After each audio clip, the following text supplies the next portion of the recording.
Hello, good morning mga kamaster.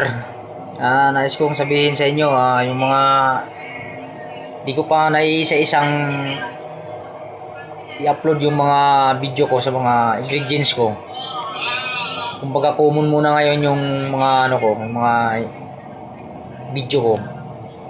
Unti-unti ko pa lang na iisa-isahin ko rin yan. Bago-bago pa kasi ako.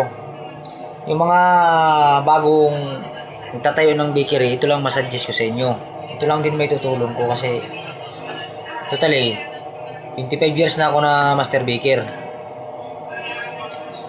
Ang ko dito, punto ko kung paano gumawa ng mabilis kung mag-isa ka lang. Mamon kung halo-halo. Bawa sari-sari, di palaman, mamon, special. Sinabi kasi yung special, yung mga cake yun, halong custard, mga chocon cake, pianono, mga ganyan. Kasama na rin yung igpay dun. Ang punto ko sa sinasabi ko, yung sa mga video ko, hindi ko pa kasi naiisa-isa. Kaya ang sabi ko yung mga gusto magtayo ng bakery na hindi pa masyado marunong. Kung magtayo kayo ng bakery, aralin nyo muna yung kayong may-ari. Aralin nyo muna yung paano magtimpla, procedure. Kasi sa totoo lang, kung maasa lang din kayo sa baker,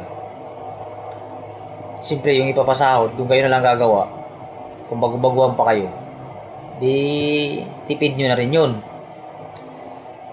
Kung ipapasahod nyo dun sa baker nyo, halimbawa, master baker, isang sako lang yung gawa, pwede na yon, sapat na yon.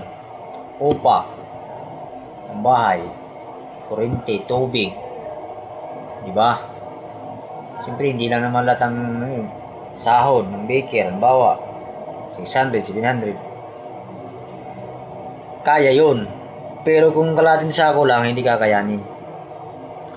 Master baker, mapasahod mo tapos nag-uupa ka pa lang, nag-uupa ka ng pwesto. Kaya kailangan talaga sa mga nagtatayo dyan, suggest ko lang, mag-aral muna sila maggawa ng tinapay, magpaturo sila. Kasi pag marunong ka na,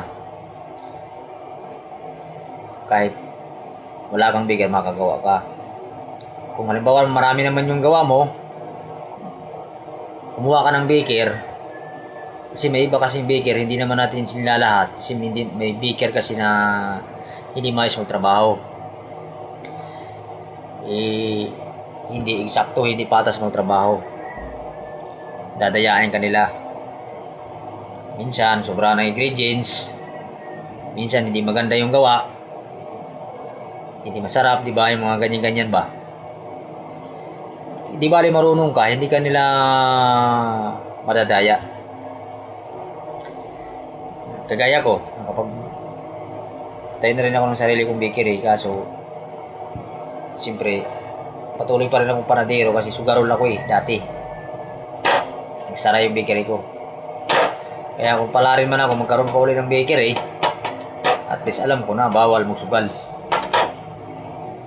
Sabong kasi dati yung Kaya yun lang mga guys, yung mga kamaster, yung suggest ko sa mga bago-baguhan dyan. Aral muna kayo ng dito sa Facebook page ko. Mag-upload ako dito ng mga ingredients, mga simple, tipid, mabilisan. Kung ikaw solo baker, tuturo ko ang lahat para makakatulong din tayo sa mga hindi pa masyado marunong. Sa marunong naman, scroll nyo na lang kasi alam nyo na yan mga katayong mga master baker. Kahit puro baliktarin pa yung timpla dyan, alam na natin yan. Tulungan natin yung mga nangangarap magtayo ng bakery business para makapag business din sila, makasubok din sila kung paano mag bakery, ganun. Kaya salamat mga idol. Kung sino man dito, dumaan sa wall nyo, baka pwede nyo naman ako i-follow para sa sunod mga video ko, mga ingredients makita nyo Kung gusto nyong interesado kayo kunin, pwede nyo kunin. Yung mga bago-baguhan pa dyan. Yun lang mga kamaster, salamat.